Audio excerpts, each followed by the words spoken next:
Cuentan que no fue escrito por mano humana, sino que precipitó de un silencio absoluto. En un monasterio olvidado, suspendido en la cima de una montaña que arañaba el velo de las estrellas, los monjes no practicaban el canto, ni la palabra. Practicaban la quietud. Durante un siglo, su silencio colectivo se hizo tan denso, tan potente, que el universo se vio obligado a responder. Una noche, en el centro de su sala de meditación, sobre una losa de obsidiana, apareció el pergamino de la grieta invisible. No hecho de papiro, sino de tiempo solidificado. No escrito con tinta, sino con la esencia de lo no dicho. Sus guardianes no lo leían, lo sentían y lo ocultaron esperando a las almas que en un mundo de ruido ensordecedor aún pudieran reconocer el sonido del silencio. ¿Alguna vez has sentido que el mundo que te rodea es solo una fracción de la verdad? ¿Que hay una melodía más profunda bajo el estruendo de lo cotidiano? Si estás aquí, escuchando esta voz, no es por casualidad, es porque tu alma recuerda esa melodía. Este manuscrito es el mapa para volver a escucharla. No importa si escuchas este manuscrito por partes, pero si buscas una transformación real, cada palabra que estás a punto de oír debe ser sentida con toda tu atención. Ahora, comencemos.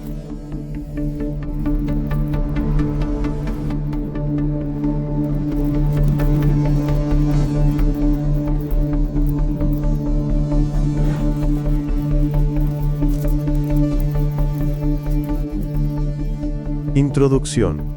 El pergamino de la grieta invisible. Entre mis manos no descansa un libro. No es un compendio de historias ni un tratado de filosofías humanas. Lo que sostengo es un fragmento de tiempo solidificado, un pergamino que huele a ozono y a tierra antigua, a la quietud que precede a las tormentas y a la calma que las sucede. Su tacto es como el de la piel de un ser olvidado, y sus letras, más que escritas, parecen haber brotado de la propia fibra del papiro, como venas que transportan una sabiduría silenciosa. Los eruditos de lo arcano hablan a menudo de la gran obra de Blavatsky, de sus doctrinas secretas, de los velos que descorrió para una humanidad que apenas despertaba. Pero hay textos que se escriben con tinta, y otros que se tejen con el silencio que los grandes iniciados dejan tras de sí.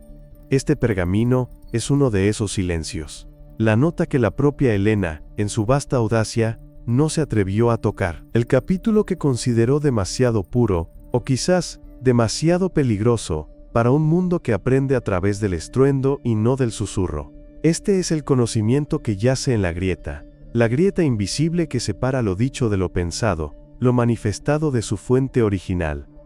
Es la llave. No a una nueva doctrina, sino a la cerradura misma de la percepción. Y lo primero que esta llave nos susurra, lo primero que desvela con una claridad serena y terrible, es la naturaleza de nuestra propia prisión.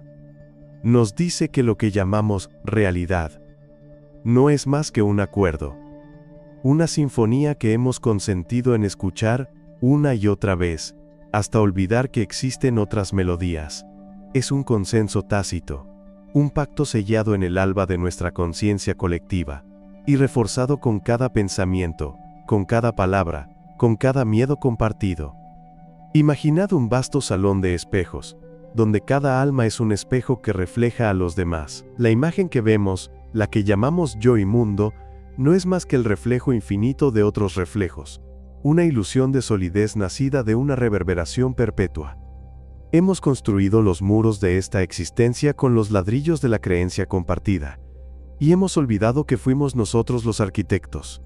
Esta cárcel no tiene barrotes de hierro sino de certezas, no tiene guardianes con armadura, sino dogmas que patrullan los corredores de la mente. y su mayor fortaleza. Es que nos ha convencido de que no hay un afuera. Nos ha enseñado a amar el eco de nuestras propias cadenas, a llamar hogar a la celda.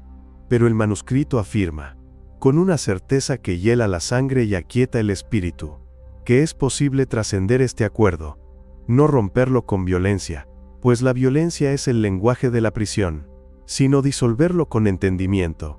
Se puede aprender a desafinar el oído del consenso, para empezar a escuchar la música del silencio que yace detrás, y para ello, nos entrega un mapa. Un mapa que no está hecho de líneas ni de coordenadas geográficas, sino de vibraciones y resonancias. El pergamino lo nombra la arquitectura del eco. Este es el corazón de su enseñanza, el concepto central que lo cambia todo. La arquitectura del eco es la premisa de que nada, absolutamente nada, se pierde en el universo. Cada acto, cada pensamiento, cada emoción, cada intención, por sutil que sea, emite una onda, una vibración que no se desvanece, sino que se convierte en parte del tejido invisible del cosmos. Estas ondas son los ecos de la existencia, y la arquitectura es la estructura subyacente que estos ecos forman. Es el andamiaje invisible sobre el que se proyecta la película de nuestra realidad consensuada. Imaginad por un instante que podéis percibirlo. No con los ojos, ni con los oídos, sino con una facultad latente en el centro de vuestro ser. Podríais sentir el eco de una estrella que murió hace eones, reverberando aún en la estructura del espacio-tiempo. Podríais percibir la resonancia de una decisión no tomada por un antepasado, y cómo su ausencia dibuja un vacío en el presente. Veríais las ciudades no como piedra y acero, sino como nodos de intención, como sinfonías de millones de voluntades vibrando en conjunto. La arquitectura del eco es el lenguaje de las causas, mientras que nuestra realidad es tan solo el dialecto de los efectos. Navegar esta arquitectura es aprender a caminar por los pasillos del potencial, es encontrar las grietas invisibles de las que habla el título de este pergamino. Estas grietas no son fallos en la realidad, son puntos de silencio, lugares donde el eco del consenso es más débil. Son las pausas en la sinfonía colectiva, los instantes entre un pensamiento y el siguiente, los espacios sagrados donde la creencia vacila. En esos puntos de quietud, es posible asomarse, es posible percibir el andamiaje, y comprender que el escenario sobre el que actuamos es solo una de infinitas posibilidades. Pero antes de dar un paso más, antes de revelar cómo se afina el ser para percibir esta arquitectura, el manuscrito extiende una advertencia solemne, escrita con una tinta que parece más oscura que las demás. Este conocimiento no es un camino hacia el poder. Quien se acerca a estas páginas buscando la capacidad de manipular a otros, de doblegar la realidad a su voluntad egoísta, no ha entendido nada. Encontrará solo un espejo más brillante para su propia celda, una versión más sofisticada de la misma prisión. Intentar usar la arquitectura del eco para fines personales es como intentar atrapar el viento en un puño, solo conseguirás sentir su ausencia. El propósito de esta sabiduría es exactamente lo opuesto. No es para engrandecer el yo, sino para disolverlo. El yo, esa construcción de memoria y deseo, es el principal resonador del consenso. Es la nota fundamental que nos ancla a la sinfonía colectiva. Para percibir los ecos más sutiles del universo, primero debemos acallar nuestro propio ruido. El camino no es de adquisición, sino de entrega, no es de construcción, sino de demolición. El objetivo final, la única meta digna de este viaje, es recordar. Recordar lo que éramos antes de aceptar el acuerdo. Recordar la vastedad de la que provenimos, y la conciencia ilimitada que es nuestro derecho de nacimiento. Disolver el yo en la inmensidad del todo, no para desaparecer, sino para encontrarse por primera vez en todas las cosas. Este pergamino no ofrece poder sobre el mundo, ofrece la liberación del mundo, y esa es una promesa infinitamente más profunda. Capítulo 1. Capítulo 1. El vaciado del espejo mental, el primer rito. Bienvenidos de nuevo a la fonoteca del alma, a este espacio suspendido en el tiempo, donde las verdades antiguas resuenan para quien se atreve a escuchar. Hoy abrimos la primera página del manuscrito encontrado. Sus fibras, cargadas de un silencio milenario, nos hablan de un rito inicial. Un paso tan fundamental que sin él, todo lo demás es un mero eco en el pasillo de la mente. El manuscrito lo llama el vaciado del espejo mental. Muchos de ustedes han caminado por las sendas de la meditación, han aprendido a observar sus pensamientos como nubes que cruzan un cielo azul. Han buscado la calma, la serenidad, un jardín interior donde las flores de la paz puedan crecer sin ser pisoteadas por la ansiedad del día a día. Y eso es hermoso. Es necesario, pero nos susurra el manuscrito, tan solo el vestíbulo del templo, el verdadero viaje. La iniciación a los misterios más profundos de la existencia no comienza con la observación de los pensamientos, sino con su deliberada y absoluta aniquilación. No se trata de calmar al yo pensante, sino de disolverlo.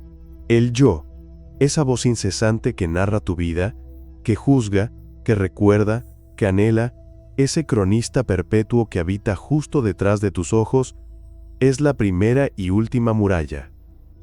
Es un fantasma tejido de memoria y anticipación, una construcción tan frágil y a la vez tan tiránica que nos convence de que su parloteo es nuestra identidad.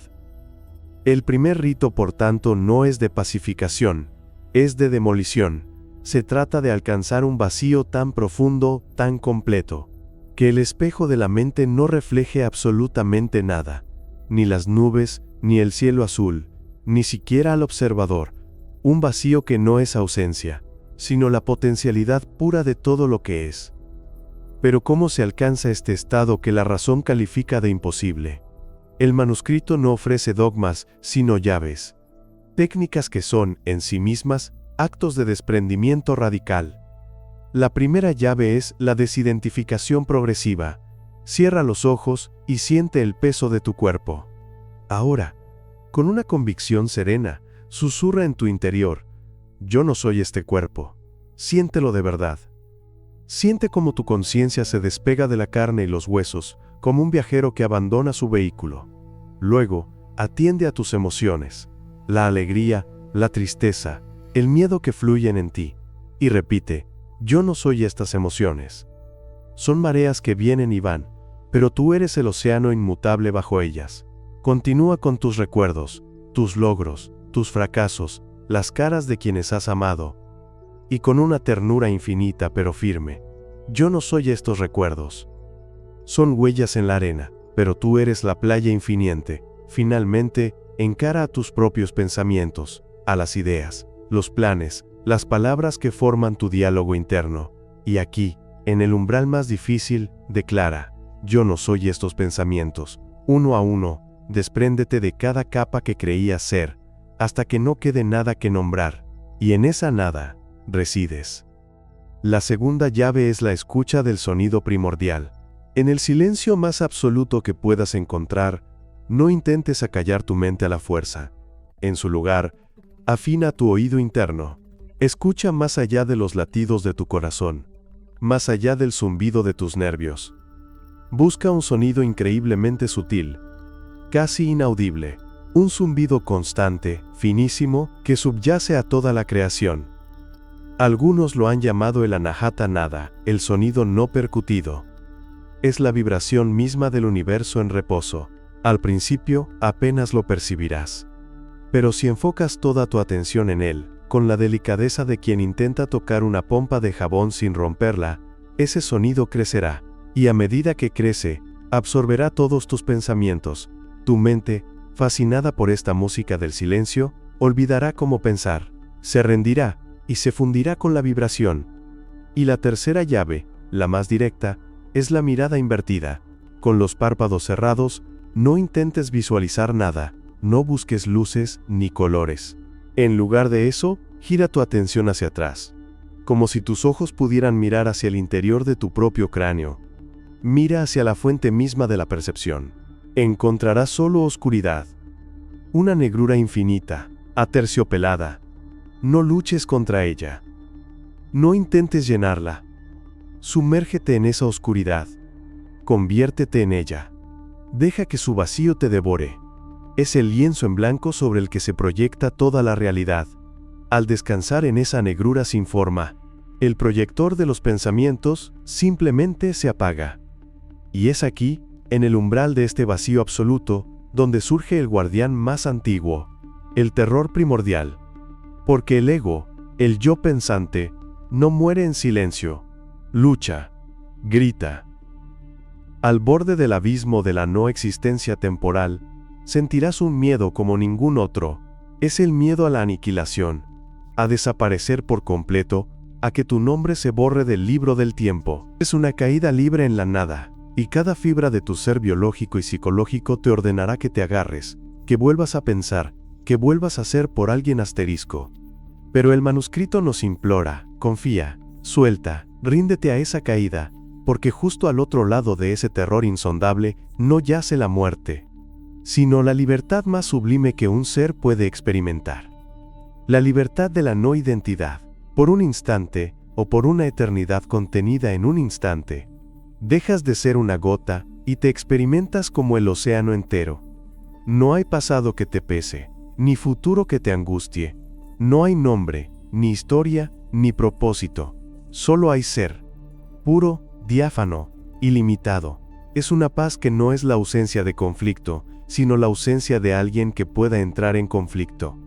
Es una dicha que no proviene de nada externo, sino que emana de la propia naturaleza de la existencia desnuda, y cuando regresas, cuando el yo se reconstituye lentamente, ya no eres el mismo, has probado el néctar de la infinitud, y entonces comprendes la última revelación de este primer capítulo. Comprendes por qué el pensamiento es el ancla que te ata a esta única dimensión. Cada pensamiento, cada idea, es una vibración con una frecuencia específica. Y la suma de todos tus pensamientos habituales crea una resonancia, una frecuencia de realidad que sintoniza tu percepción exclusivamente con este plano físico y denso. Eres como una radio fijada en una sola emisora. El yo pensante, con su constante murmullo, mantiene esa frecuencia fija, impidiéndote sintonizar otras realidades, otras dimensiones de la conciencia que coexisten con la nuestra aquí y ahora. El vaciado del espejo mental, este primer rito de aniquilación temporal del yo, es el acto de apagar la radio. Es volver al silencio estático, al potencial puro, desde el cual todas las frecuencias son posibles. Es levantar el ancla del pensamiento para que tu barco, el de tu conciencia, pueda por fin navegar por los mares sin cartografiar del ser. Este es el primer paso, la puerta de entrada, un rito de muerte y renacimiento que debe practicarse no con violencia, sino con la entrega serena de quien sabe que para encontrarlo todo, primero debe atreverse a no ser nada. Aquí dejamos el manuscrito por hoy. Dejemos que sus palabras se asienten, no en la mente, sino en el silencio que ahora, quizás pueden empezar a sentir. Capítulo 2. Capítulo 2. Símbolos vivos, las llaves forjadas en fuego y luz. En las páginas silenciosas del manuscrito, allí donde el tiempo se pliega sobre sí mismo, se nos revela un secreto tan antiguo como las estrellas. Un conocimiento que precede a la palabra escrita, y que fue grabado no en piedra, sino en el éter mismo de la conciencia. El capítulo que abrimos hoy habla de los símbolos. Pero debemos despojarnos de nuestra comprensión moderna y superficial. Olvidar la idea de que un símbolo es meramente un dibujo que representa otra cosa. El manuscrito nos enseña que los símbolos arquetípicos, los primigenios, no son representaciones, son dispositivos, son motores energéticos activos, llaves forjadas en el fuego de la creación y en la luz de la percepción pura. No son mapas que señalan un tesoro, son el tesoro mismo, esperando ser activado. Piensa en el fuego, no en la imagen de una llama, sino en el fuego como principio universal. El manuscrito lo describe como la gran transmutadora. La fuerza que purifica, que consume lo viejo para dar a luz lo nuevo. Es la pasión que impulsa al artista, la chispa divina que anima la materia, la hoguera interior que nos mantiene cálidos en las noches más oscuras del alma. No es un concepto, es una frecuencia vibratoria. Piensa en el ojo, no el órgano físico que capta la luz reflejada, sino el ojo que todo lo ve, el principio de la conciencia testigo, la claridad imperturbable que observa el flujo de la vida sin juicio. Es el centro de la quietud en el huracán de los pensamientos, el faro de la intuición que corta la niebla de la duda. Es la capacidad de ver más allá del velo de las formas, de percibir la esencia. Y piensa en la espiral, el código sagrado del crecimiento y la evolución. La vemos en las galaxias lejanas y en la doble hélice de nuestro propio ser. Es el viaje hacia adentro, hacia el centro de uno mismo, y el viaje hacia afuera, hacia la expansión infinita. Representa el ciclo eterno de la vida, la muerte y el renacimiento, la comprensión de que nunca volvemos al mismo punto, sino a un nivel superior de la misma verdad. Estos no son dibujos inertes en una página, son, en esencia, partituras cósmicas, y nuestro campo energético, nuestro ser, es el instrumento que puede interpretarlas. Pero ¿cómo se toca esta música silenciosa? El manuscrito nos lega un método, una arte perdida que llama la contemplación resonante. No es un ejercicio de la mente analítica, es un acto de entrega. Primero, busca la quietud, no solo el silencio externo, sino la calma interna. Deja que el lago de tu mente se asiente, hasta que su superficie refleje el cielo sin distorsión. La respiración es tu ancla, lenta, profunda, consciente. Cada inhalación es una invitación, cada exhalación es una liberación. Ahora, trae el símbolo elegido a tu visión interior. No lo fuerces, permite que emerja con suavidad. Escojamos el fuego, visualiza una llama, pequeña al principio, como la punta de una vela. Y aquí yace la primera clave, no te limites a por verla con los ojos de la mente. Siéntela. Siente su calor en tu pecho. Siente su luz parpadeante disipando cualquier sombra en tu interior. No analices el fuego, no pienses en sus propiedades químicas, simplemente, quédate con él. Permite que su presencia llene tu conciencia. El manuscrito lo explica con una bella metáfora. Tu ser es como la cuerda de un arpa, afinada en una nota específica. El símbolo es un diapasón que vibra en una frecuencia cósmica. Cuando sostienes el símbolo en tu contemplación pura, sin esfuerzo, el diapasón se acerca a la cuerda. Al principio, no pasa nada, pero si mantienes la atención serena, la cuerda, por la ley de la resonancia, comenzará a vibrar por sí misma, sin ser tocada. Sentirás un cambio sutil en tu estado, una calidez, una expansión, una sensación de poder sereno. Esa es la activación. El símbolo ha dejado de ser un objeto externo a ti, y ha comenzado a cantar su canción dentro de tu propio campo energético. Y esto nos lleva al umbral más profundo de esta enseñanza, la diferencia abismal entre ver un símbolo y convertirse en el símbolo. Ver el símbolo es ser el observador, es estar en la orilla del río, mirando cómo fluye el agua, es seguro, es distante, la mente todavía mantiene una separación. Yo estoy aquí y el símbolo está allí. Convertirse en el símbolo es saltar al río. Es un acto de disolución. Cuando has mantenido la contemplación resonante el tiempo suficiente, la vibración del símbolo se vuelve tan familiar, tan íntima, que la distinción entre tú y él comienza a desvanecerse. Ya no contemplas el fuego, te das cuenta de que la fuerza vital que anima tu corazón por ese fuego, la pasión por vivir, el coraje para enfrentar tus miedos, esa es la llama. Dejas de ser el que siente el calor para ser el calor mismo. Ya no observas el ojo, reconoces que la conciencia silenciosa, que ahora mismo está registrando estas palabras, esa conciencia que siempre ha estado ahí, detrás de tus pensamientos y emociones, por ese ojo, dejas de ser el que mira, para ser la mirada pura. Ya no visualizas la espiral, sientes el pulso de la vida en tus venas, el ritmo de tu respiración, el viaje de tu alma a través de las experiencias. Y te das cuenta de que tú eres por ese viaje en espiral. Dejas de ser el caminante, para ser el camino. Este es el momento en que la magia ocurre. Es aquí donde los símbolos correctos, activados de la manera correcta, comienzan a hacer lo impensable. Empiezan a desdibujar la percepción de la forma física. Cuando te conviertes en el fuego, ¿dónde están los límites de tu piel? Te sientes como una energía radiante, sin un contorno definido.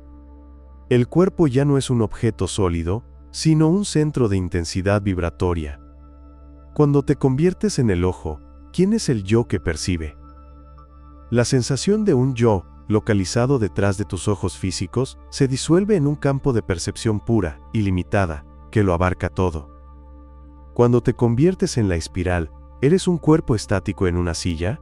¿O eres un patrón de flujo, un movimiento eterno, una danza de energía que se expande y se contrae, conectado a todo lo que fluye en el universo?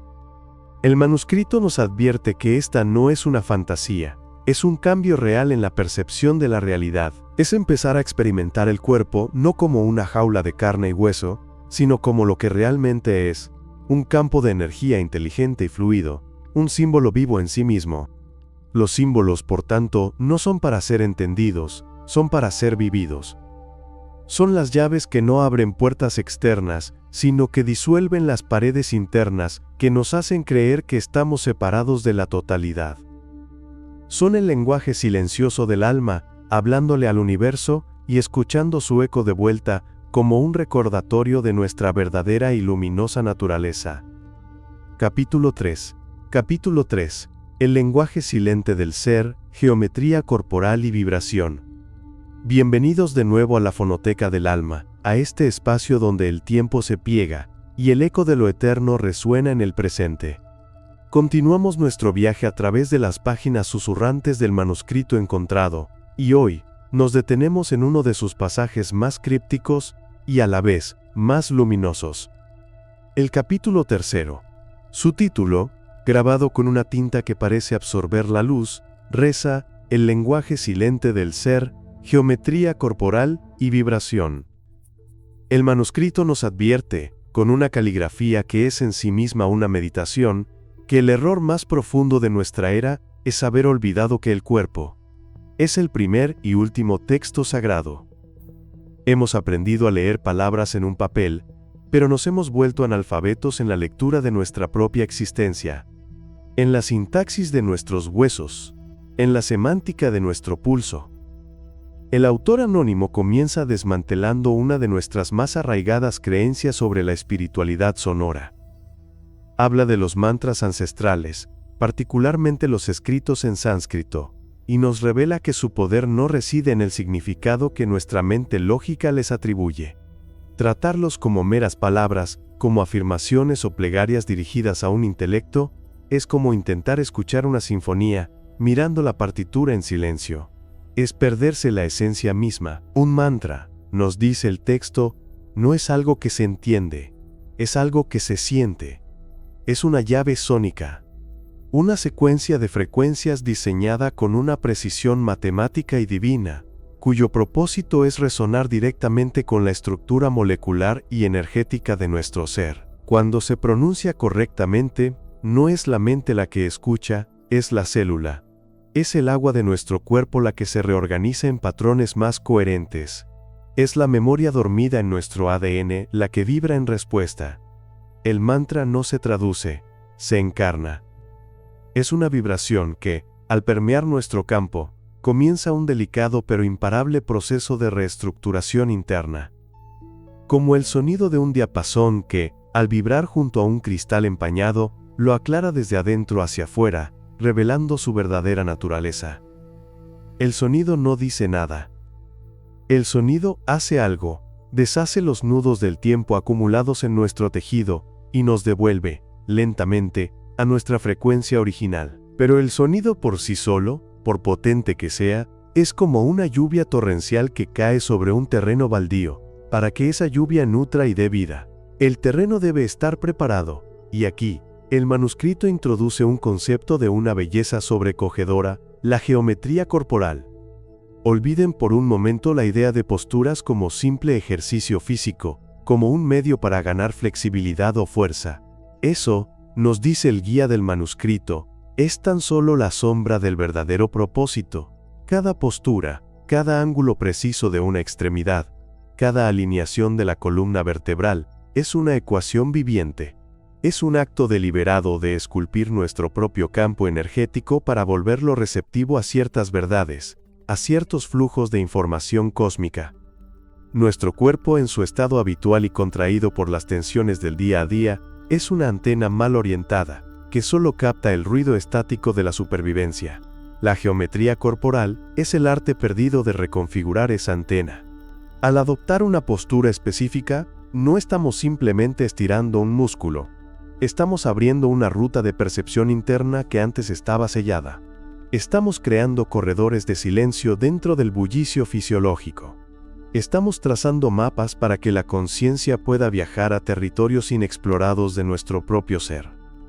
La columna vertebral se convierte en el axis mundi, el pilar que conecta el cielo y la tierra dentro de nuestra propia biología, y cada articulación, en una esclusa que, al abrirse, permite que el río de la vida fluya sin impedimentos. Es en este punto donde el manuscrito revela la práctica suprema, la sinergia alquímica entre la vibración y la forma, la unión del mantra y la geometría corporal. Aquí, el cuerpo no es solo un instrumento, es una orquesta entera, y nosotros somos el director. La postura, la geometría, es el acto de afinar el instrumento. Es tensar la cuerda del violín con la precisión de un maestro luthier, es dar la forma perfecta a la caja de resonancia de un violonchelo. La postura prepara la vasija, la vacía de todo lo superfluo, y la deja lista, expectante, en un silencio preñado de potencial. Y entonces, llega el sonido, el mantra, la vibración, y esta vez, no se dispersa al azar. Guiada por la geometría precisa del cuerpo, la frecuencia viaja con una intención inequívoca. Fluye a través de esos corredores internos recién abiertos, resuena en cámaras específicas de nuestra catedral de hueso y nervio, y activa puntos de luz que han permanecido en penumbra durante eones. Es la nota exacta, tocada en el instrumento perfectamente afinado, y el resultado es la armonía. Una resonancia que trasciende el cuerpo físico y crea un campo coherente a nuestro alrededor. Un campo que comienza a dialogar con el universo no a través de palabras, sino a través de la vibración pura del ser. Es el acto de afinarnos, no con una nota musical, sino con una dimensión entera de la existencia. Para que este fuego transformador arda con claridad, necesita oxígeno, pero no cualquier tipo de aire. El manuscrito dedica sus últimas líneas de este capítulo a la práctica que lo unifica todo, la que él denomina respiración hiperlúcida. No es simplemente inhalar y exhalar, es un acto de conciencia suprema, es beber el prana, la fuerza vital del universo, con una intención clara y serena. La respiración hiperlúcida es lenta, profunda, circular, casi imperceptible. Su objetivo es oxigenar no solo los pulmones, sino los centros de percepción más sutiles que yacen dormidos en nosotros.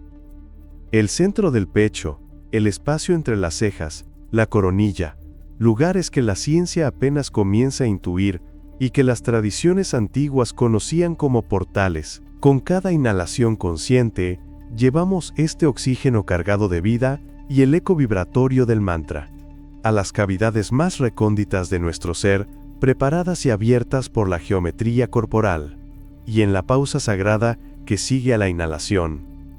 En ese instante de quietud absoluta, la transformación ocurre. La energía se asienta, la información se integra, la conciencia se expande. El lenguaje silente del ser no se habla con la lengua, se articula con la totalidad de nuestra presencia. Es una sinfonía donde la postura es la partitura, el mantra es la melodía, y la respiración es el silencio entre las notas, que le da a todo su verdadero significado. Nos recuerda el manuscrito, es el camino de regreso a casa, no un camino que se recorre con los pies, sino con la vibración, la forma y el aliento, hasta recordar que el universo entero no es algo que está ahí fuera, sino una canción que resuena desde siempre en nuestro interior. Capítulo 4. El martillo de la duda radical y la fractura del espejo interno. Bienvenidos de nuevo a este refugio sonoro, a la fonoteca del alma. El manuscrito nos habla ahora de una herramienta, tan temible como liberadora. Nos presenta un capítulo que no busca añadir conocimiento, sino demoler los cimientos de lo que creemos saber, Lo llama el martillo de la duda radical. No imagines el martillo del herrero, tosco y brutal, que golpea el hierro hasta someterlo. No. Piensa más bien en el martillo del geólogo, delicado y preciso, que golpea una roca no para destruirla, sino para escuchar su resonancia interna, para descubrir sus vetas ocultas, sus fallas estructurales, o quizás el martillo del afinador de pianos, que con toques sutiles busca la nota pura, la vibración exacta, desechando cualquier disonancia. Esta es la naturaleza de la duda de la que nos hablan los antiguos textos. No es el estado pasivo de la incertidumbre que corroe el alma, esa niebla de ansiedad que nos paraliza. Es, por el contrario, un instrumento activo, una praxis consciente y valiente. Es el arte de golpear suavemente la superficie de nuestra propia realidad para ver dónde aparecen las grietas. El primer golpe, el más desconcertante, debe dirigirse al pilar que creemos más sólido, tu nombre. Repítelo en silencio. Escucha su cadencia, su música, ese conjunto de sonidos que te ha seguido como una sombra desde tu primer aliento. Has respondido a él miles, millones de veces. Se ha soldado a tu ser de tal manera que crees que eres por ese sonido. Pero el manuscrito te invita a preguntar, con una serenidad implacable, ¿eres tú o es simplemente la primera etiqueta, el primer clavo en el madero de tu identidad construida? No te fue dado por el universo, ni brotó de tu esencia. Te fue asignado, es un préstamo, una convención social para distinguirte en la multitud. El martillo de la duda, al tocarlo, pregunta, ¿qué queda de ti, si este sonido se desvanece en el silencio? ¿Quién responde cuando ya nadie llama? Al principio, la pregunta parecerá absurda, pero insiste, deja que la vibración de esa duda resuene, y sentirás la primera fisura. Luego, el martillo se posa sobre el edificio de tu historia personal, tus recuerdos, esa vasta biblioteca de ficciones personales que llamas mi vida.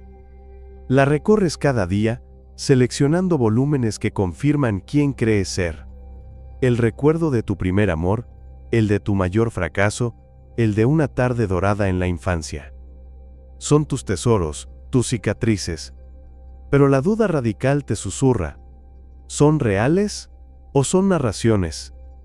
¿Son fotografías fieles del pasado o son lienzos pintados una y otra vez por tu ego, por tu dolor, por tu anhelo?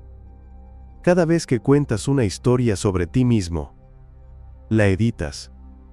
Le das un matiz, una intención, omites detalles inconvenientes, exageras tus virtudes, tejes un hilo narrativo que te presenta como héroe, como víctima, como superviviente. El martillo pregunta, ¿y si tus recuerdos no son hechos, sino el eco de una historia que necesitabas creer?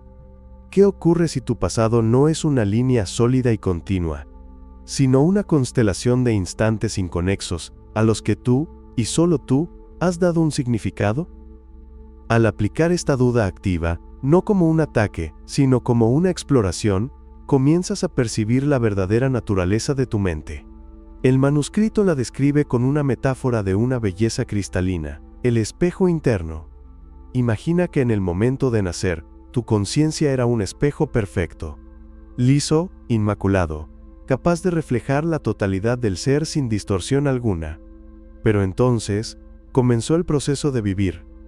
La primera palabra de un padre fue una huella dactilar sobre su superficie. La primera expectativa de la sociedad, una fina capa de polvo. Cada juicio que recibiste, cada creencia que adoptaste, cada miedo que interiorizaste, fue como una gota de barniz, una mancha de óxido, una capa de pintura aplicada sobre el cristal. Con los años, el espejo ha quedado tan cubierto, que ya has olvidado su verdadera naturaleza. Lo que ahora ves reflejado no es tu verdadero rostro, sino el collage de todas esas capas acumuladas. Ves el rostro de tus ambiciones, el de tus heridas, el de la persona que se supone que debes ser.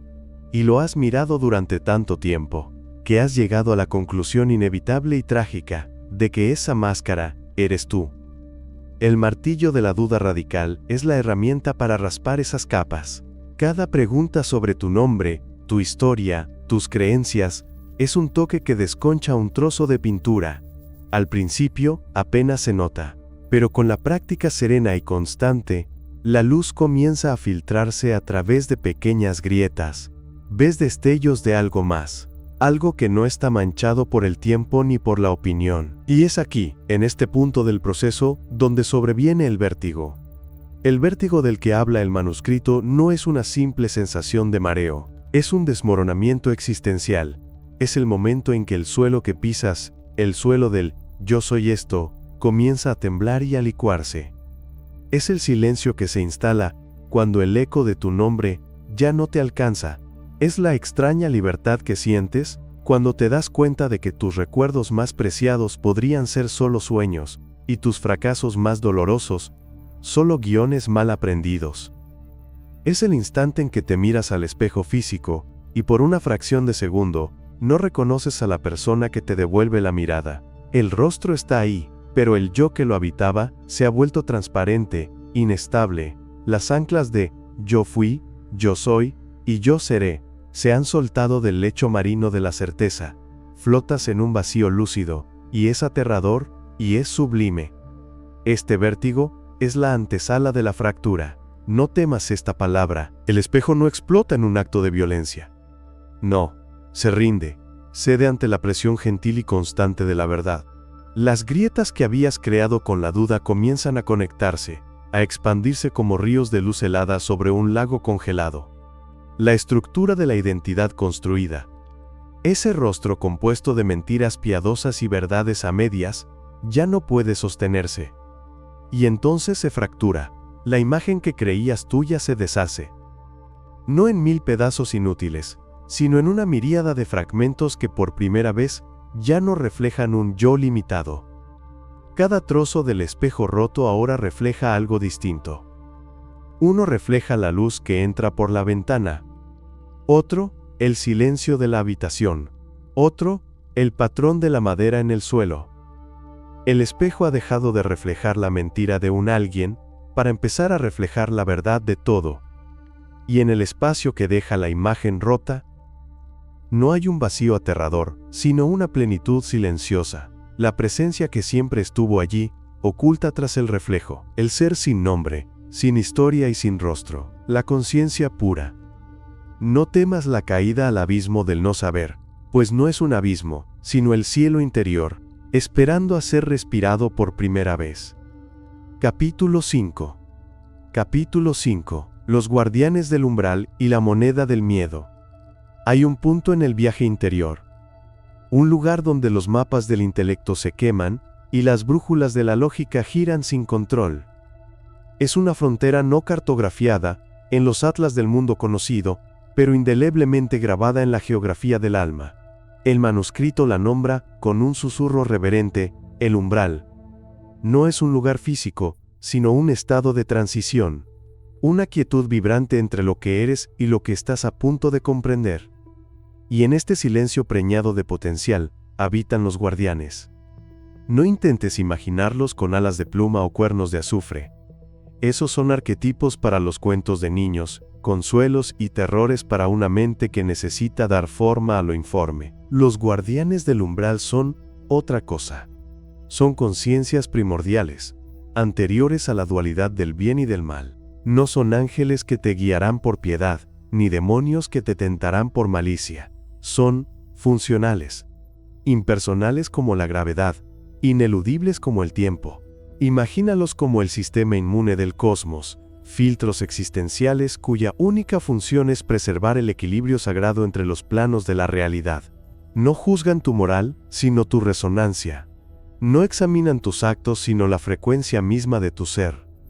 Ellos moran en el intersticio, y su percepción es radicalmente distinta a la nuestra. No ven con ojos, sino que sienten con la totalidad de su esencia. Y hay dos vibraciones que, para ellos, resuenan como un grito en la quietud cósmica, como una disonancia insoportable que debe ser contenida o consumida. La primera es la arrogancia. La arrogancia es el estruendo del ego en un templo de silencio. Es la pretensión de saberlo todo en el umbral de un misterio infinito. Cuando el viajero se acerca a esta frontera henchido de orgullo, creyendo que su conocimiento mundano, sus logros o su poder personal, le otorgan algún derecho de paso. Se vuelve visible para los guardianes de la peor manera posible. Es como llevar una armadura de plomo brillante y pesada. Cada pensamiento de superioridad, cada ápice de soberbia, es un peso que te ancla, que te hace denso.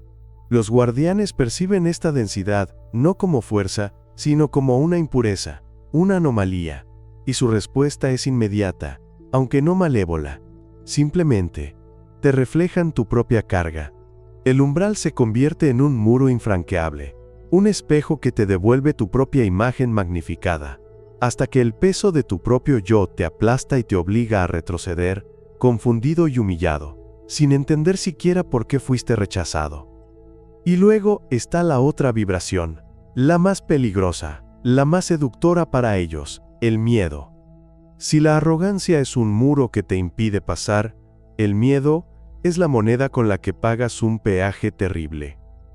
El manuscrito lo describe con una claridad heladora. El miedo es el alimento de los guardianes. No porque sean depredadores en el sentido que entendemos, sino porque el miedo es una hemorragia de energía vital. Es una frecuencia caótica, un temblor del alma que disipa tu coherencia, tu centro. Cuando te aproximas al umbral con el corazón encogido, anticipando el peligro, proyectando horrores, estás, literalmente, ofreciéndote en un banquete. Cada pensamiento de duda, cada latido de pánico, es una moneda que se te escapa de la bolsa del alma y que ellos recogen sin esfuerzo. No te atacan, no lo necesitan.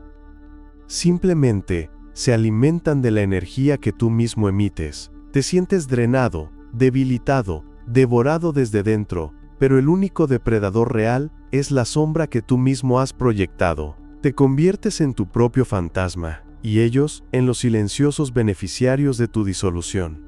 El viajero consumido por el miedo no es destruido por una fuerza externa, sino que se vacía a sí mismo, hasta que no queda intención, ni voluntad, ni luz para continuar el viaje. Es devuelto al mundo de la forma como una cáscara vacía, con el vago recuerdo de un terror sin nombre. Entonces, ¿cómo cruzar? ¿Cuál es el salvoconducto que permite el paso por esta frontera vigilada? El manuscrito es inequívoco, y su sabiduría es tan sutil como profunda. El pasaporte no se forja con poder, ni se compra con plegarias. Se cultiva en el jardín secreto del espíritu. Y tiene dos componentes inseparables: la humildad y la determinación silenciosa. La humildad no es autodesprecio, no es debilidad, es la sabiduría de la vacuidad. Es comprender, en cada célula de tu ser, que eres una gota en un océano infinito. Es despojarte de la armadura del ego, no para mostrarte vulnerable, sino para volverte transparente. Un ser humilde no presenta una superficie densa contra la cual el guardián pueda presionar. No emite el ruido de la arrogancia. Se vuelve como el propio espacio, como el silencio, y en ese estado de transparencia, simplemente, no es percibido como una amenaza ni como una impureza. Te vuelves parte del paisaje, en lugar de un intruso en él. La determinación silenciosa, por su parte, es el vector que te guía a través de esa transparencia. No es una voluntad agresiva que busca romper la barrera. Es una intención pura, sostenida, serena. Es el conocimiento calmo y profundo del propósito de tu viaje. Es una sola nota, clara y constante, cantada en el centro de tu alma. No es un grito, sino un zumbido, una resonancia tan estable y coherente que no crea fricción. Es la brújula que no vacila, incluso en la ausencia de norte. Reconocer a los guardianes es el primer paso del protocolo. No los verás. Sentirás su presencia como un cambio súbito en la atmósfera de tu conciencia. Un silencio que se vuelve pesado, denso. Una sensación inequívoca de ser observado, no por ojos, sino por una vastedad que lo abarca todo. Un frío que no es de temperatura, sino de una profunda y antigua otredad. Cuando sientas esto, detente, no luches, no huyas, no reces frenéticamente, simplemente, detente. Luego, en la quietud de tu ser, realiza un acto de reconocimiento. No es una reverencia servil, es un saludo de igual a igual en la existencia. un gesto de respeto, un pensamiento sin palabras que diga, te siento, reconozco tu función, no estoy aquí para desafiarte. Después, comienza el vaciamiento. Exhala conscientemente tu arrogancia.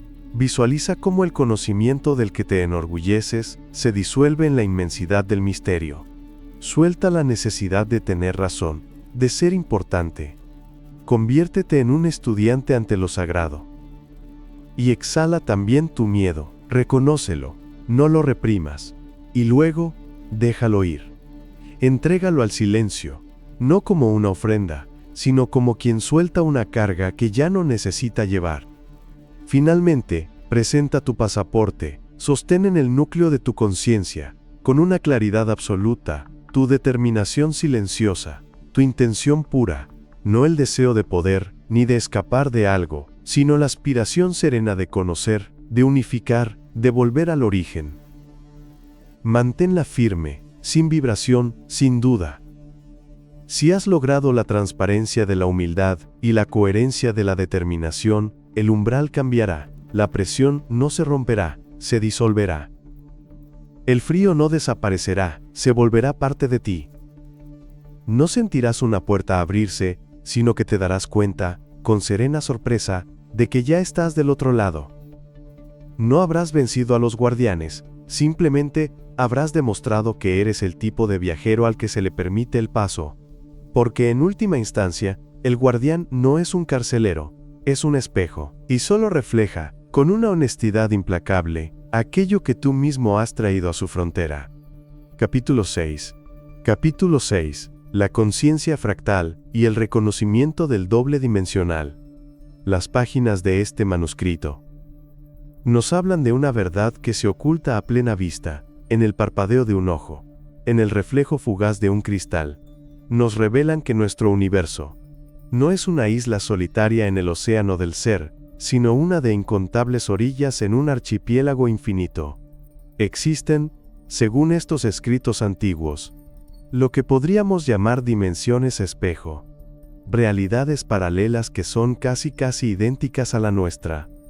No son mundos extraños y fantásticos, no al menos en su mayoría, son réplicas de nuestra existencia, pero con sutiles y a veces, cruciales, variaciones. Imagina un mundo que es exactamente igual al tuyo, donde te levantaste esta mañana, tomaste tu café, y miraste por la misma ventana, pero en ese mundo, la llamada que decidiste no hacer, sí la hiciste, la oportunidad que dejaste pasar, la tomaste. La palabra que callaste, fue pronunciada. Cada decisión, cada camino no tomado, no se desvanece en la nada. Se ramifica y crea una nueva hebra en el tapiz de la realidad.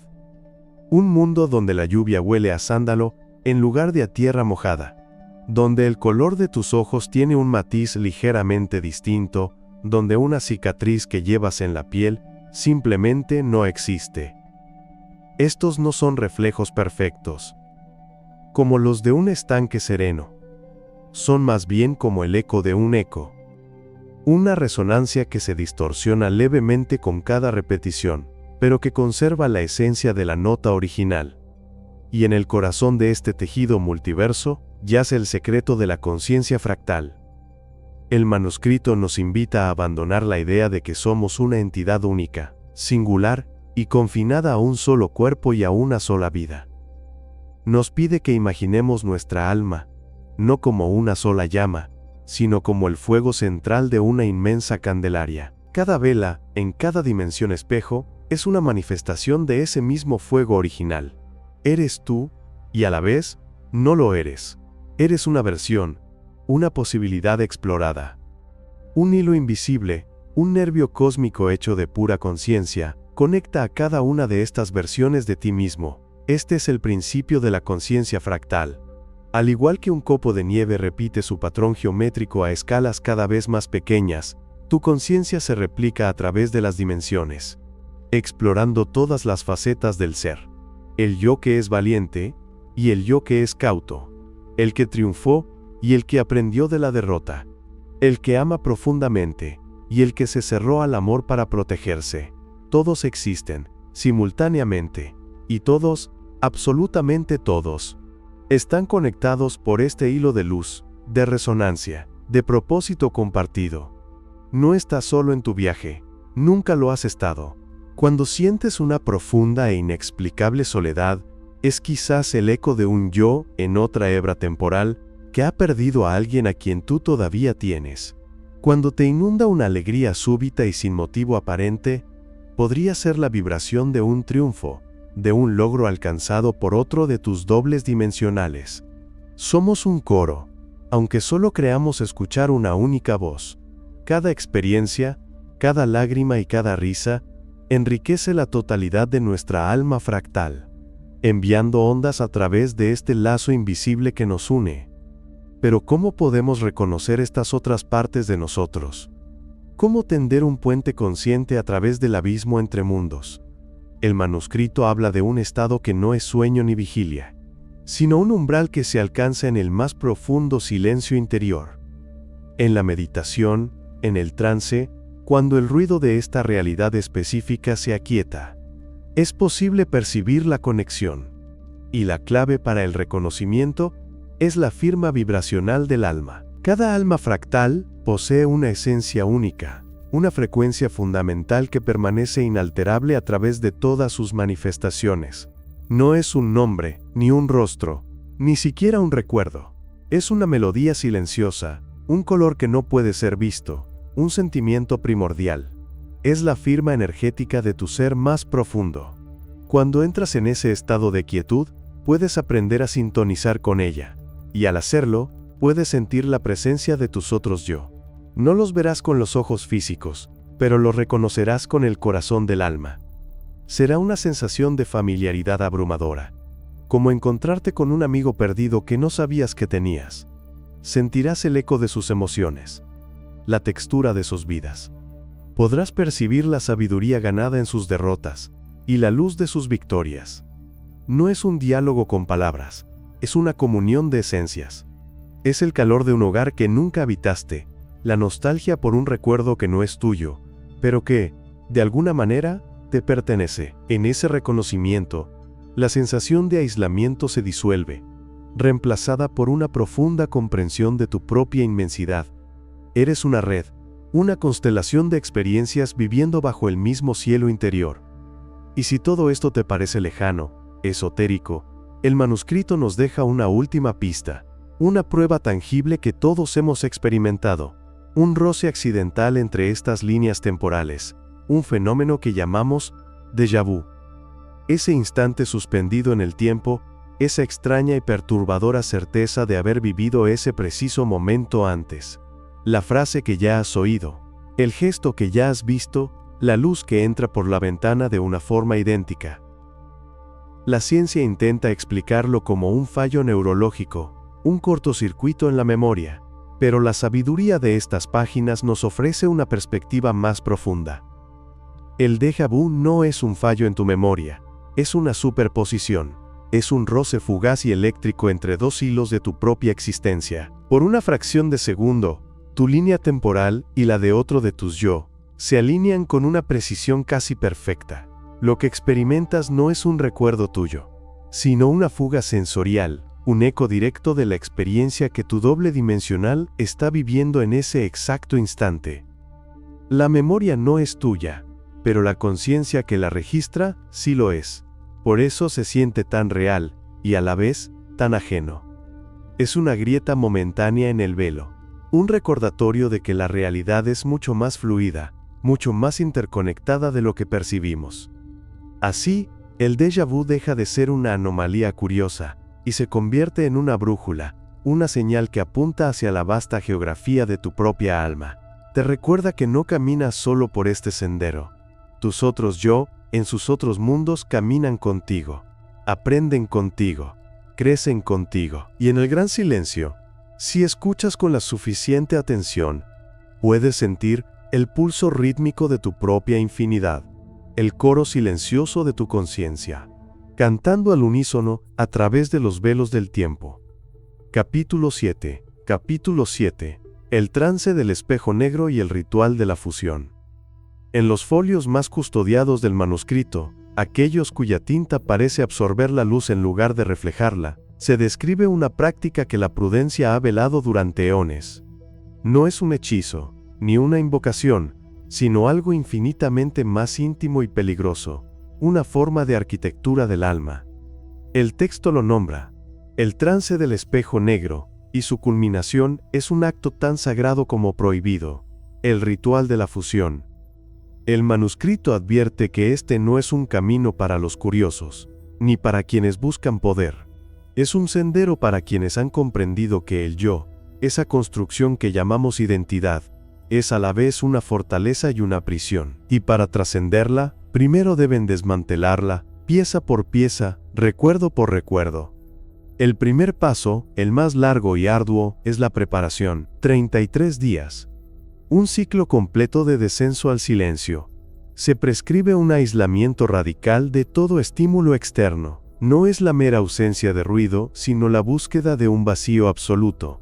Una habitación sellada a la luz, donde el único sonido sea el torrente de tu propia sangre en los oídos, el ritmo lento y pesado de tu propio corazón. Los primeros días, dice el texto, son un tormento. La mente, hambrienta de formas, colores y sonidos, proyecta un teatro de fantasmas sobre el lienzo de la oscuridad. Los miedos se visten de susurros, los anhelos toman forma en la negrura. Pero si el iniciado persevera, algo comienza a cambiar.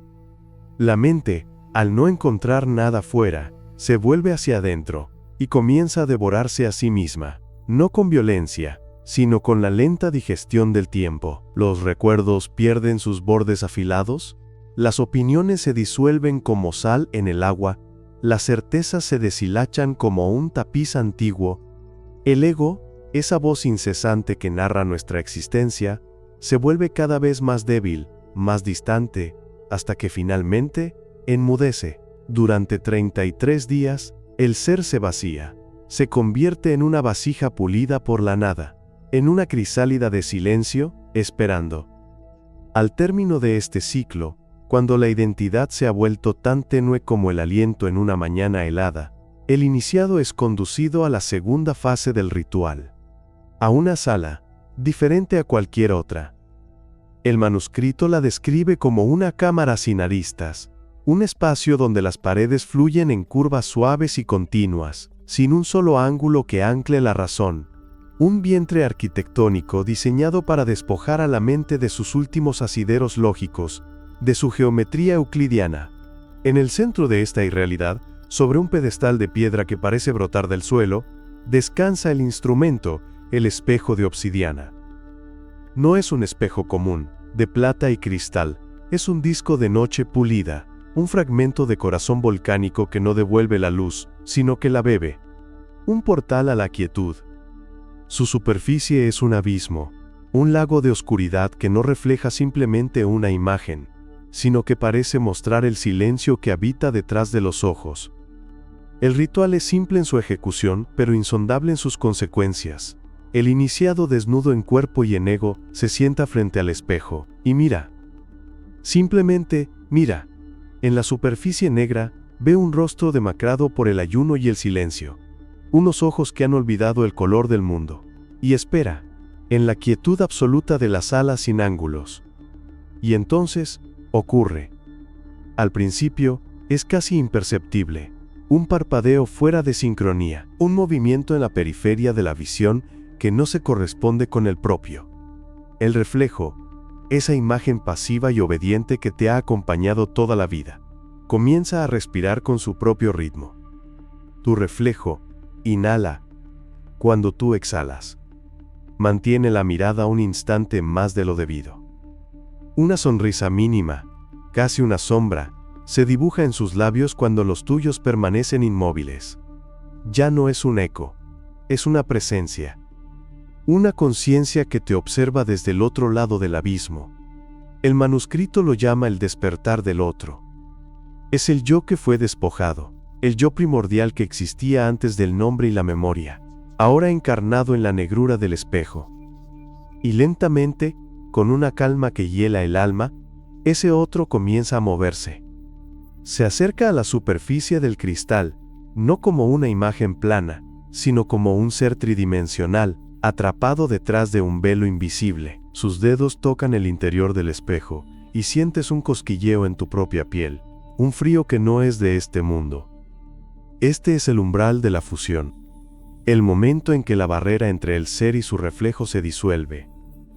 El otro presiona contra el espejo, y el espejo cede, la obsidiana se vuelve líquida, permeable.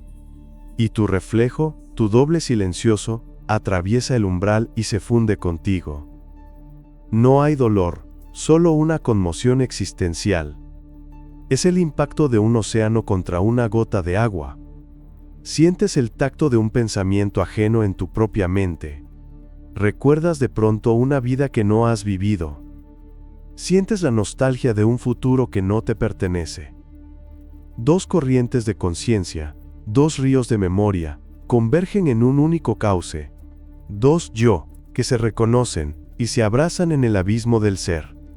El ritual ha concluido. Has dejado de ser uno, para convertirte en dos. Pero el manuscrito dedica sus últimas, y más sombrías palabras, a la consecuencia, al precio de esta unión antinatural, el desfase de identidad. Despertar, a partir de ese momento, ya no es despertar solo. Es abrir los ojos y sentir la presencia de una segunda mirada, observando el mundo a través de ellos. Es llevar dentro de ti no solo tus propios recuerdos, sino los de un ser que habitó en el silencio. Es sentir amor por alguien que nunca conociste, y miedo de algo que solo tu otro ha experimentado. Portar dos vidas en una sola conciencia. Es la forma más profunda y absoluta de soledad, pues nunca más estarás verdaderamente a solas contigo mismo. El peligro, advierte el texto, es constante. Es el riesgo del cisma. Que las dos voluntades entren en conflicto. Que una memoria intente borrar a la otra. Que el cuerpo se convierta en un campo de batalla entre dos almas que luchan por el control. Es vivir con un eco perpetuo en la mente, una melodía y su resonancia sonando al unísono y amenazando constantemente con desafinar en la cacofonía de la locura. La fusión no otorga poder, otorga una complejidad insostenible, un conocimiento tan profundo del yo, que corre el riesgo de fracturarlo para siempre. Y esa es una lección que solo se aprende cuando ya es demasiado tarde para volver atrás. Capítulo 8. Capítulo 8. La franja gris, el intersticio entre mundos. El manuscrito nos habla ahora, no de un lugar en el mapa del cosmos, sino del espacio que existe entre las páginas de ese mapa. Nos habla del umbral, de la pausa entre dos notas de la sinfonía universal. El viajero del alma, en su tránsito entre los planos de la existencia, entre los mundos visibles e invisibles, debe inevitablemente cruzar una región que no es región, un tiempo que no es tiempo. Los antiguos la llamaban de muchas formas: el velo crepuscular, el silencio tejido, pero el manuscrito, con su parsimoniosa precisión, la nombra la franja gris. Imagina por un instante que toda la creación, con sus galaxias y sus sueños, es un vasto océano de luz y vibración. La franja gris es la orilla de ese océano. No es tierra, ni es agua. Es la espuma húmeda y efímera donde la ola muere, y antes de que la siguiente nazca. No tiene dimensiones como las entendemos, porque es, en esencia, la ausencia de dimensión. Es un estado de pura potencialidad. Un lienzo en blanco sobre el que aún no se ha proyectado ni el pensamiento ni la forma. Al entrar en ella, los sentidos se repliegan sobre sí mismos. No hay arriba ni abajo. No hay luz, pero tampoco hay oscuridad, sino una luminiscencia neutra, como la que se filtra a través del alabastro más puro. El sonido no existe. Lo que se percibe es una quietud tan profunda, tan absoluta, que el propio latido del corazón del viajero parece un estruendo sacrílego. Es un silencio que pesa, que presiona el alma y la obliga a mirarse a sí misma, despojada de todo artificio. Pero este no lugar no está vacío, está habitado. Sus moradores no son seres en el sentido que comprendemos, son consecuencias, residuos del tránsito.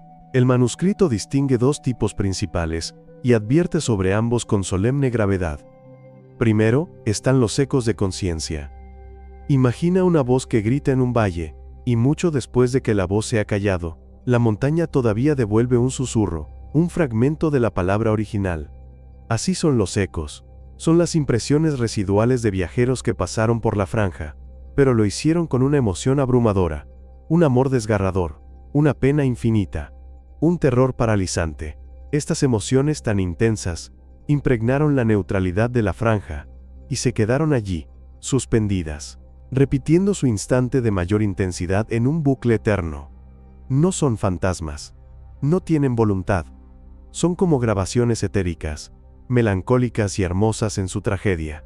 El viajero puede encontrarse de pronto sintiendo una nostalgia que no es suya, o un miedo cuya raíz desconoce. Son los ecos que se rozan con su conciencia. El peligro que representan no es de agresión, sino de seducción. Uno puede quedar fascinado por la belleza de una pena ajena, o enredarse en un amor que existió eones atrás, y olvidar su propio camino, su propio propósito. Y luego, están las formas hambrientas. Si los ecos son la huella pasiva del ser, las formas son la encarnación activa del no ser. Son vacíos que han cobrado conciencia de su propio vacío. El manuscrito las describe no por su apariencia, pues no la tienen, sino por la sensación que provocan. Son puntos de frío absoluto en la quietud de la franja. Son una succión, una atracción silenciosa hacia la nada. No se alimentan de carne o sangre, sino de aquello que da estructura a un ser consciente. La intención, la memoria, el propósito. Se adhieren al viajero desprevenido como sombras silenciosas y comienzan a drenar su luz interior. El primer síntoma es la confusión. El viajero olvida por qué inició su viaje. Luego, olvida su destino. Después, olvida su propio nombre, hasta que su conciencia, debilitada y despojada de su individualidad, se disuelve en la nada que la forma representa, dejando, quizás, a su paso, un nuevo eco melancólico para la colección de la franja. Quedar atrapado aquí es el verdadero riesgo de todo tránsito interdimensional. Es la disolución, el olvido final. No es una muerte que lleva a otro estado, es el cese del estado mismo, un desvanecerse en la grisura estática del limbo. ¿Cómo, entonces, se cruza este umbral con seguridad? El manuscrito nos ofrece la clave, una técnica tan sutil como poderosa. La llama, la estructura vibratoria de retorno. No es un amuleto ni un conjuro, es un acto de conocimiento interior profundo. Antes de iniciar cualquier viaje que implique cruzar la franja, el viajero debe mirar hacia adentro y encontrar su propia nota fundamental, la vibración única e irrepetible que constituye la esencia de su ser. Es la suma de sus amores, sus aprendizajes, sus esperanzas, la memoria de su origen y la intención de su destino. Es la canción secreta de su alma. Esta estructura vibratoria, esta canción, debe ser mantenida con una concentración inquebrantable durante todo el cruce. Es el ancla, la brújula y el timón en un mar sin referencias. Cuando la confusión de la franja amenaza con desorientar, el viajero debe cantar su canción interiormente. Cuando un eco intenta seducirlo con su belleza trágica, la vibración propia lo aísla. Cuando una forma hambrienta intenta adherirse, la resonancia de la estructura personal la repele, pues el vacío no puede alimentarse de una plenitud que se afirma a sí misma. La estructura vibratoria de retorno es el hilo de Ariadna en este laberinto sin muros. Es el recuerdo de hogar no como un lugar físico, sino como un estado de ser íntegro y coherente. Y aquí, el manuscrito revela la última y más profunda naturaleza de la franja gris. No es solo un peligroso peaje entre mundos. Es, en sí misma, un archivo, un registro vivo. Cada vez que una conciencia cruza la franja sosteniendo su estructura vibratoria, deja una traza infinitesimal, una resonancia casi imperceptible en el tejido del no lugar. La franja gris es la memoria acumulada de todos los tránsitos jamás realizados. Es una biblioteca silenciosa que contiene la historia de cada viaje, de cada alma que se atrevió a cruzar de un estado de realidad a otro. Al atravesarla, Uno no solo se enfrenta a sus peligros, sino que camina, literalmente, a través de la historia de la exploración cósmica. Se roza con la intención de seres ancestrales, con la determinación de entidades que existieron antes que las estrellas. Es un acto de comunión silenciosa con todos los viajeros que te precedieron. Por eso, el manuscrito concluye este capítulo con una advertencia y una promesa. No entres en la franja a la ligera, pues devora a quienes no se conocen a sí mismos. Pero no le temas, pues para el alma que ha encontrado su propia canción, la franja gris no es un final, sino el puente sagrado que une todos los comienzos, el silencio, donde se gesta toda la música. Capítulo 9. Capítulo 9. Cronoalquimia, el arte de manipular la línea temporal. Escucha con atención y deja que el silencio entre mis palabras te hable tanto como las palabras mismas. Hoy, las páginas del manuscrito nos invitan a un lugar prohibido, a un saber que no se busca en los libros de historia, sino en la arquitectura misma del ser. Hoy, desvelamos el capítulo 9, Cronoalquimia, el arte de manipular la línea temporal. Imagina por un instante que el tiempo no es esa flecha implacable que nos enseñaron a temer, no es un río que nos arrastra sin piedad hacia un océano de olvido. Esa es la percepción de quien viaja dentro de la corriente. Pero el manuscrito nos enseña que es posible ascender, elevar la conciencia hasta un plano superior, hasta una orilla desde la que el río entero se revela, no como una línea, sino como un paisaje vasto y complejo.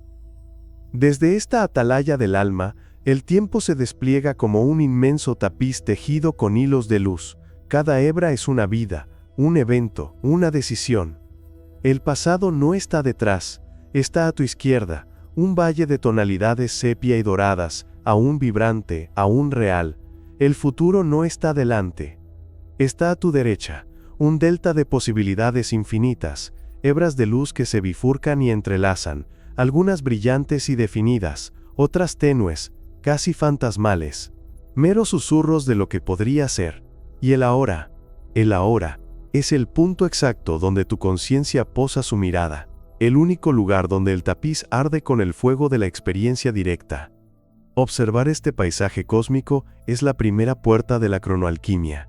Comprender que cada instante que has vivido, cada risa, cada lágrima, no se ha desvanecido, sigue existiendo, encapsulado en su propio espacio-tiempo, como una perla perfecta en el collar del universo. Son habitaciones en la infinita morada de la existencia, y aunque hayas cerrado la puerta al salir, la habitación, y todo lo que contiene, permanece intacta. Navegar este paisaje es el verdadero arte. No se viaja con el cuerpo, se viaja con el alma. El manuscrito describe la técnica con una precisión reverente. La llama el anclaje de línea temporal consciente. No es un acto de fuerza, sino de resonancia, de sintonía. Para entrar en un momento específico del pasado, el cronoalquimista no debe desearlo con la mente, sino evocarlo con la totalidad de su ser. Primero viene la intención pura. Debes preguntarte por qué deseas regresar, si la respuesta nace del ego, del arrepentimiento, de la avaricia o la venganza. El portal no se abrirá, o peor, se abrirá a una versión corrupta de ese instante. La intención debe ser tan clara y limpia como el cristal. A menudo, nace de la necesidad de comprender, de perdonar, o de atestiguar una verdad perdida. Luego, sigue el foco sensorial. Este es el ancla. Debes reconstruir el momento no como un recuerdo borroso, sino como una realidad presente. Cierra los ojos, y no solo veas la luz de aquella tarde de otoño. Siente su calor tibio en tu piel. Escuche el crujido exacto de las hojas secas bajo tus pies. Huele el aroma de la tierra húmeda y la madera quemándose en una chimenea lejana. Saborea el gusto del té en tus labios. Siente la textura del abrigo que llevabas. La emoción que te embargaba el corazón en ese preciso instante. Cuanto más vívida y completa sea esta inmersión sensorial, más fuerte será el anclaje.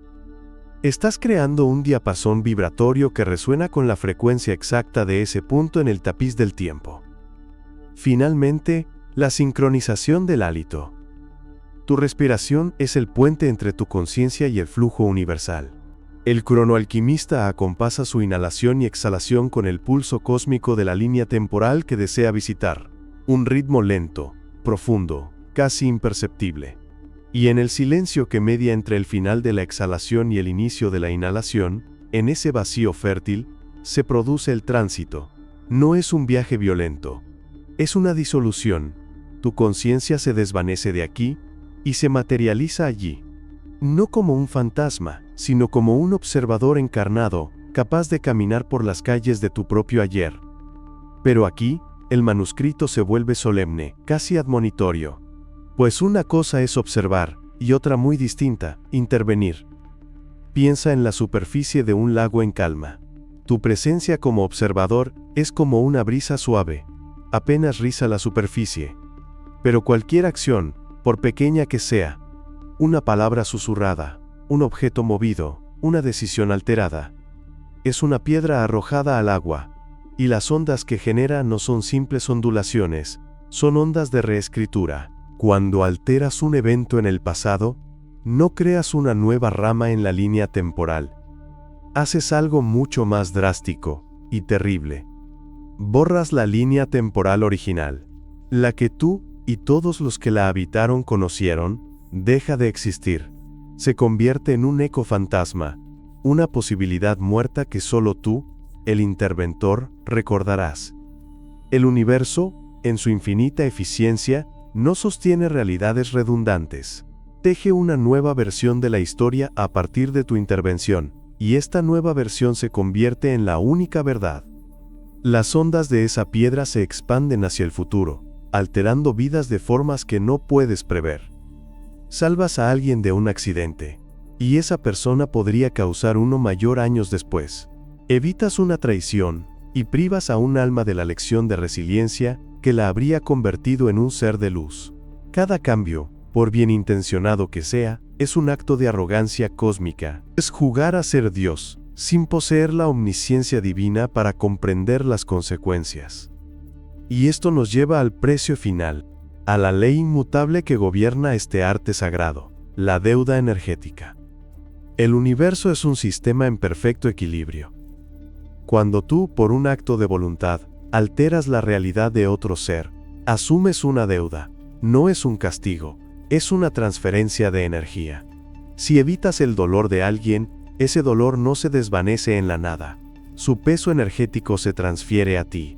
Si le otorgas a alguien una alegría que no estaba destinada a ser suya, la ausencia de esa alegría en la línea original, su vacío, también se adhiere a tu alma. Esta deuda energética es el karma del cronoalquimista. Se manifiesta como un frío sutil que ninguna llama puede calentar, una melancolía persistente cuya fuente no puedes nombrar. Llevas contigo los fantasmas de las experiencias que borraste. El llanto del niño que nunca sufrió y por tanto nunca aprendió la compasión, la risa de la mujer que nunca amó y por tanto nunca conoció la plenitud. El triunfo del hombre que nunca fracasó y por tanto nunca descubrió su propia fuerza. Te conviertes en un archivo viviente de realidades muertas, un museo de ecos, y ese peso, con el tiempo, puede quebrar el espíritu más fuerte. Por eso los verdaderos sabios, aquellos que han dominado la cronoalquimia, rara vez, o nunca, la usan para intervenir. Han comprendido que la sabiduría no reside en cambiar el tejido, sino en maravillarse ante su infinita y perfecta complejidad. En aceptar cada hilo, oscuro o brillante, como parte esencial del gran diseño. El verdadero poder no es reescribir el pasado, sino comprenderlo tan profundamente que te libere para vivir plenamente en el único lugar donde la vida realmente ocurre. Ahora. Capítulo 10. Capítulo 10. La siembra multidimensional y la encarnación cruzada. El manuscrito, en este punto de su revelación, nos pide un silencio distinto, un silencio que no es ausencia de sonido, sino un espacio interior donde la mente se aquieta para poder escuchar el eco de lo imposible. Las páginas que siguen, teñidas por el tiempo y la intención, describen no una técnica, sino un sacrificio. Un acto de amor cósmico tan profundo, que desafía los límites de nuestra comprensión de la vida y la identidad. Hablan de la práctica más extrema, la más sagrada y delicada de todas. La siembra multidimensional. Imagina por un instante la conciencia no como una sola llama contenida en la lámpara de tu cuerpo, sino como un vasto océano de luz, sin orillas, sin fondo. Los maestros del recuerdo, aquellos que habían navegado este océano hasta sus confines, descubrieron que en un estado de unidad absoluta, de disolución total en el todo, era posible realizar un acto de creación inversa.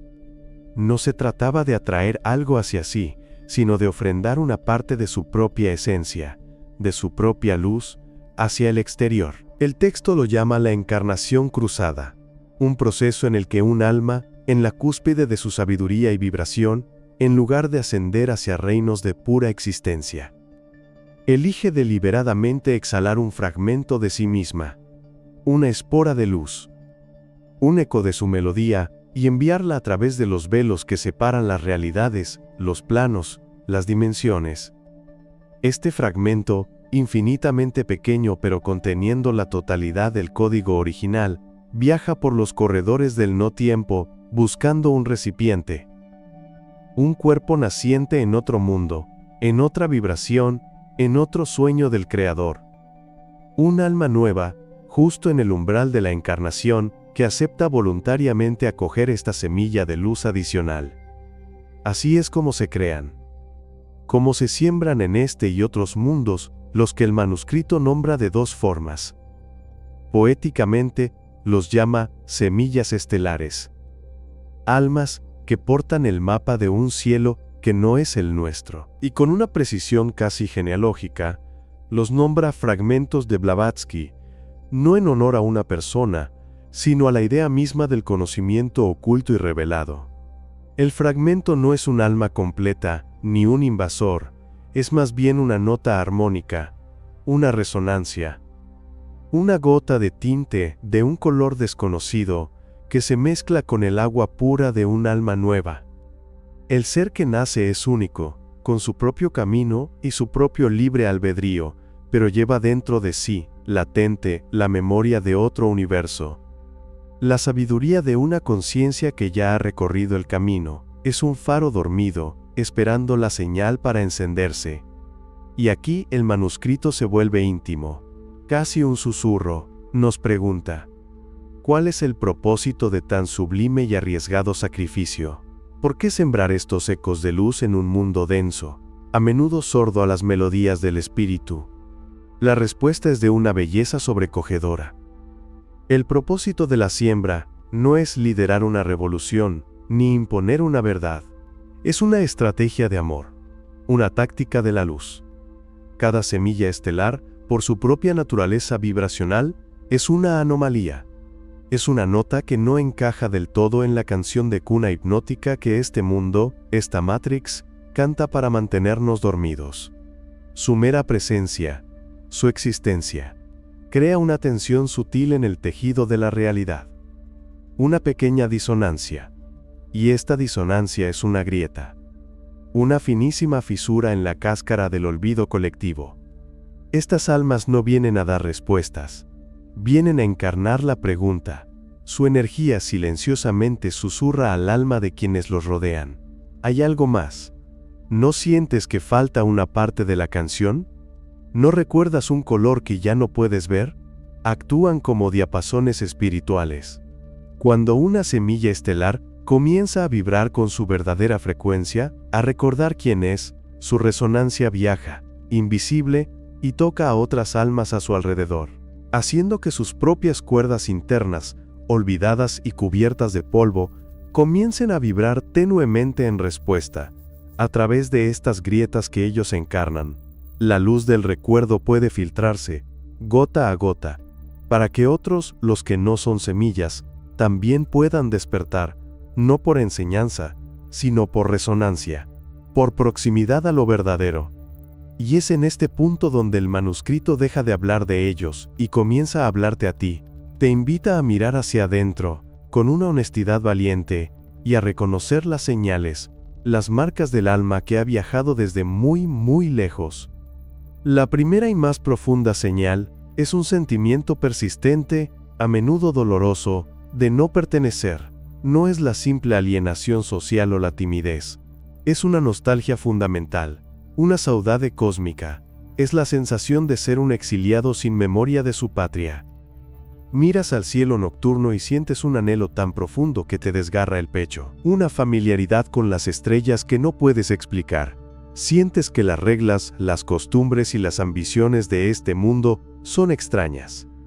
Como si estuvieras viendo una obra de teatro en la que todos conocen su papel, menos tú. Este sentimiento no es un defecto. Es el eco de tu verdadero hogar resonando en tu interior. Es tu brújula interna señalando una dirección que no está en ningún mapa de la Tierra.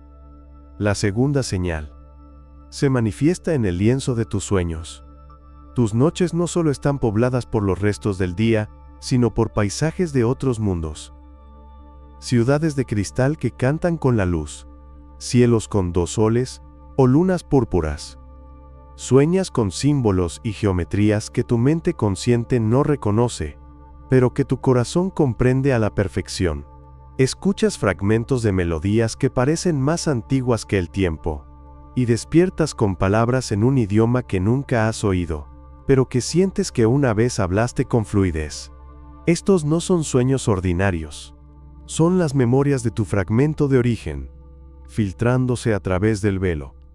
Son postales de casa.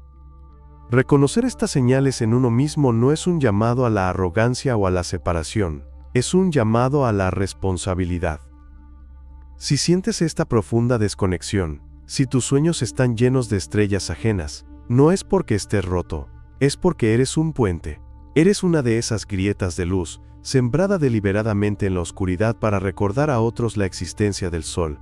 Tu sentimiento de no pertenecer es tu mayor don, porque te impide quedar completamente atrapado en la ilusión. Tu nostalgia es tu fuerza, porque te impulsa a buscar lo que es real, eterno y verdadero. No estás perdido, estás en una misión silenciosa que se cumple no con grandes actos, sino con la simple vibración de tu ser, al sanarte a ti mismo. Al recordar quién eres, te conviertes en el faro que fuiste diseñado para ser, y tu luz, sin que tú hagas nada más que existir en tu verdad, se convierte en el permiso para que otros también empiecen a recordar. Conclusión. El retorno imposible, la elección en el umbral final.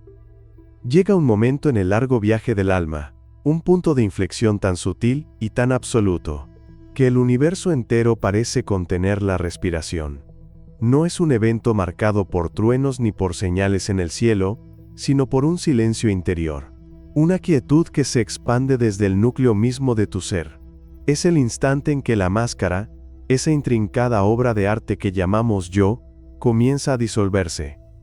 No se rompe con violencia, no se resquebraja por un golpe, simplemente se vuelve translúcida, como un velo de seda gastado por el tiempo y las lágrimas. Comienza a perder su opacidad. El nombre que te dieron al nacer se convierte en un eco lejano, una melodía que ya casi no recuerdas. Los roles que desempeñaste con tanta convicción, padre, amante, hijo, enemigo, se revelan como disfraces guardados en un baúl olvidado. La textura de tus recuerdos más preciados, el primer beso bajo la lluvia, el aroma del hogar en la infancia, el dolor de una pérdida insondable, todo ello pierde su filo, su poder para definirte. Se convierten en patrones de luz y sombra proyectados sobre una pantalla que, por primera vez, percibes como vacía. Este es el punto de no retorno, porque una vez que has vislumbrado la nada que sostiene tu todo, una vez que has sentido la fragilidad del andamiaje de tu identidad, ya no puedes volver a creer en su solidez con la misma fe ciega. Intentar aferrarse a ella es como intentar atrapar el humo con las manos. Cada esfuerzo por reconstruirla, por reafirmar quién crees que eres, solo acelera su desvanecimiento. Es una liberación silenciosa, aterradora para el ego, pero inmensamente pacífica para el alma. Te rindes no por derrota, sino por sabiduría. Dejas de luchar contra la corriente, y te das cuenta de que tú eres el río, y en ese vacío que deja la identidad disuelta, no encuentras la nada, sino el todo.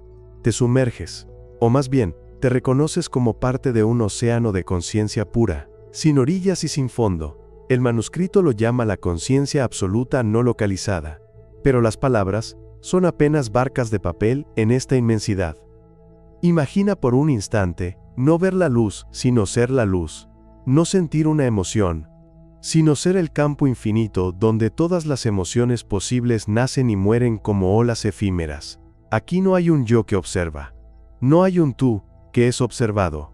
La dualidad, el pilar fundamental de la experiencia humana, se colapsa en una unidad perfecta y vibrante. No hay tiempo, solo un eterno y palpitante ahora. No hay espacio, solo una presencia infinita que lo abarca todo, porque no hay nada fuera de ella. Eres la mente que sueña todas las galaxias. Eres el silencio entre las notas de todas las sinfonías. Eres el amor que conecta a cada ser sin necesidad de contacto. Eres la totalidad, antes de fragmentarse en la experiencia. Es una paz que trasciende cualquier concepto de paz. Es una plenitud que hace que cualquier deseo parezca un juego de niños. Es el hogar, el verdadero y único hogar. La fuente de la que todo emana y a la que todo, eventualmente, regresa. Permanecer aquí es la beatitud final, el fin del ciclo del sufrimiento, el fin de la búsqueda. Porque no hay nada que buscar cuando ya lo eres todo. Pero entonces, justo en el corazón de esta totalidad inconmensurable, surge un pulso, un eco infinitesimal, una vibración casi imperceptible. Es la memoria del fragmento. Es el recuerdo de una lágrima solitaria rodando por una mejilla. Es la resonancia de una risa compartida en un mundo de separación. Es el anhelo de un sol que calienta una piel finita. Es el amor, no como un estado de ser absoluto, sino como un acto, como una elección en un mundo de opuestos. Y aquí, en este umbral luminoso entre el ser y la nada, se te presenta la última elección, la única elección real que jamás harás. Por un lado, puedes dejarte ir, soltar ese último y sutilísimo eco de individualidad, y disolverte para siempre en el mar de conciencia. Fundirte por completo en la beatitud sin nombre, extinguir tu llama particular en el sol infinito. Es el descanso eterno. La paz absoluta. El final de la historia. Nadie podría culparte. Has completado el viaje. Pero hay otra opción. Puedes escuchar ese pulso, ese eco de amor por el mundo manifiesto, y puedes elegir conscientemente el retorno imposible. Puedes elegir volver a ser un fragmento, volver a vestirte con la carne y el tiempo, sabiendo que son un disfraz. Volver a sentir el peso de un corazón que late y que se rompe, sabiendo que eres el océano infinito que contiene todas las tormentas. Regresar no por olvido, no por estar atrapado en la rueda, sino por un propósito. Regresar como un fragmento encarnado, una gota de agua que elige voluntariamente dejar el océano para humedecer un pétalo sediento. Regresar como un faro, para mostrar a otros barcos perdidos en la niebla de su propia identidad, el camino de vuelta a casa. Este retorno es un acto del más puro y valiente amor. Es aceptar la limitación desde la comprensión de lo ilimitado. Es vivir el dolor del mundo sin identificarse con él. Es caminar entre los dormidos, no para despertarlos a la fuerza, sino para susurrarles en sueños, que el sueño no es todo lo que son. Y aquí, en el silencio que sigue a mis palabras, yace la revelación final del manuscrito. Si has llegado hasta aquí, si estas palabras no te suenan a una fantasía lejana, sino que resuenan en las cámaras secretas de tu ser, es porque el proceso ya ha comenzado en ti. La máscara ya se está volviendo translúcida. Ya has vislumbrado, aunque sea por un instante fugaz, el océano que eres. No estás aprendiendo algo nuevo. Estás recordando algo que tu alma siempre ha sabido. La lectura de estas líneas, el escuchar de esta voz, no es la causa, es el síntoma. Es la confirmación de que ya estás en el camino. Ya no hay vuelta atrás. Puedes intentar olvidarlo. Puedes intentar sumergirte de nuevo en el ruido del mundo y en la seguridad de tu vieja identidad, pero la grieta ya se ha abierto, y a través de ella siempre se filtrará la luz de lo que realmente eres. No sientas miedo, siente el vértigo sagrado de la posibilidad. El umbral no está en un futuro distante, ni en una vida lejana, está aquí. Ahora, en la pausa entre tus latidos, en el silencio entre tus pensamientos. No estás escuchando la historia de otro, estás escuchando el prólogo de la tuya. Porque estás en quien recuerda, y estás en quien se atreve.